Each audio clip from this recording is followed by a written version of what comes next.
பிரியமானவர்களே, ஆவியின் கனிகளில் 9வது கனி இச்சையடக்கம் என்பதாகும்.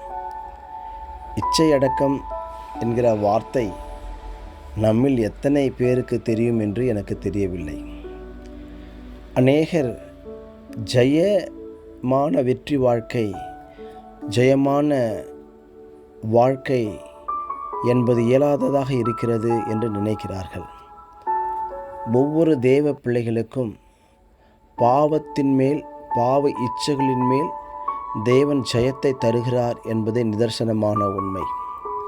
முழு உலகமும் பாவத்தில் வாழ்ந்து கொண்டிருந்தாலும் ஒரு தேவனுடைய பிள்ளை பாவத்தை ஜெயித்து வாழ முடியும், பாவத்திற்கு விலகியோடி வாழ முடியும், பாவத்தை வெறுத்து தள்ள முடியும் என்பதையே இது காட்டுகிறது. இது எப்படி சாத்தியம்?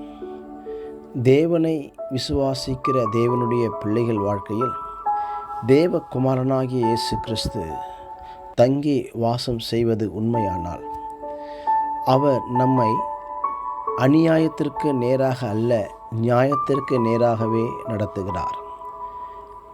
தோல்வியின் பக்கம் அல்ல, வெற்றியின் பக்கமே நம்மை நடத்துகிறார். பாவத்தை கண்டு பயந்து போய் அல்ல, பாவத்தை வெறுத்து விலகி போகும்படியாக நம்மை வழிநடத்துகிறார். ஒருவேளை அப்படி இல்லாமல் பாவத்தோடு தொடர்ந்து பயணம் செய்து கொண்டிருப்பீர்களானால், நீங்கள் தேவனுடைய குமாரனை காலின் கீழ் போட்டு மிதிக்கிறவர்களாக காணப்படுகிறீர்கள் என்பதை அறிந்து கொள்ளுங்கள்.